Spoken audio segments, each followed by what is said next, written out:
ওইখানে যারা অবৈধভাবে থাকছেন, যেসব বাংলাদেশি নারী অভিবাসী রেমিটেন্স যোদ্ধারা আছেন, নারীদের ক্ষেত্রে ওনারা বৈধ করার একটা প্রক্রিয়া শুরু করে দিয়েছেন অলরেডি।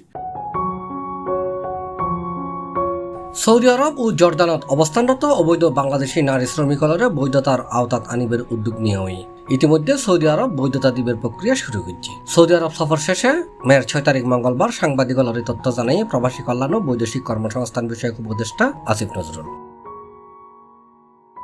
আসিফ নজরুলে হই অবৈধ বাংলাদেশের বিষয়ে গত সৌদি আরব সফরের সময় সংশ্লিষ্ট মন্ত্রীর হাতে বৈধতা দিবের অনুরোধ করছিলাম। এবার সফরত জানিত পেয়েছি তারা ইতিমধ্যে অবৈধ নারী শ্রমিকলরা বৈধতা দিবের প্রক্রিয়া শুরু হয়েছে। সাম্প্রতিক সফরত সৌদি আরবের মানব সম্পদ ও সামাজিক উন্নয়ন মন্ত্রণালয়ের উপমন্ত্রী ডক্টর আবদুল্লাহ এন আবু থাইনোর সাথে বৈঠক করছি উপদেষ্টা আসিফ নজরুল। সৌদি আরবত অনুষ্ঠিত world occupational health and safety কনফারেন্সের ফাঁকে তিনি জর্দানের এক মন্ত্রীর লয়েও বৈঠক করেন। বৈঠকত জর্দানের পক্ষ জানানো ইচ্ছা প্রকাশ করিলে এডে অবৈধ বাংলাদেশি শ্রমিক হলো বৈধতা পাইতে পারে। জানা গিয়ে গত 21 বছরে সৌদি আরবত প্রায় 6 লাখ বাংলাদেশি নারী শ্রমিক নিয়োগ দিয়ে একই সময়ে জর্দানত নিয়োগ পাই 2,11,000 বাংলাদেশি নারী শ্রমিক। বাংলাদেশ সরকার জর্দানত বাংলাদেশি পুরুষ শ্রমিক নিয়োগ বাড়াইবেরও অনুরোধ জানাই বলে জানাই আসিফ নজরুল।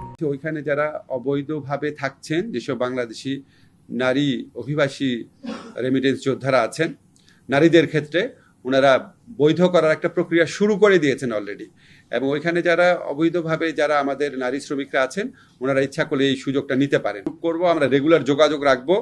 বর্তমানে যে কোটা আছে সেখান থেকে বাড়ানো হবে এবং ওনারা ওই এমওইউর মধ্যে আছে যে আমাদের কোটার বাইরেও আরও দেওয়া যায় নাকি সেটাও তারা দেখবে। কোন কোন খাত সেটা এখানে স্পেসিফাই করা নাই।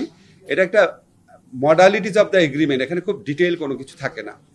আমি আপনাদেরকে যেটা বলতে চাই, এটা করার কারণে মূলত যে লাভটা হবে, এই যে অবৈধ পথে আমাদের অভিবাসীরা গিয়ে আপনার প্রাণনাশের ঝুঁকির মধ্যে পড়তো, সেখানে বৈধ পারিশ্রমিক পেত না, মাঝে মাঝে গ্রেফতার হতো, চলে আসতে হতো, এই সমস্ত যন্ত্রণা আশা করি অনেকাংশে উপশম হবে।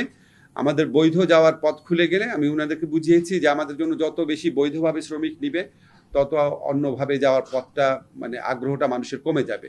ওনাদের আমার খুবই আন্তরিক মনে হয়েছে এবং আমার মনে হয়েছে যে আমাদের 6th MOU, আশা করি আমরা ইউরোপে আমাদের পর্তুগালের সাথে MOU হয়েছে, আপনারা জানেন, আমাদের অস্ট্রিয়ার সাথে হয়েছে, এরকম এটা 6th MOU ছিল। আমরা C+ TV চট্টগ্রাম।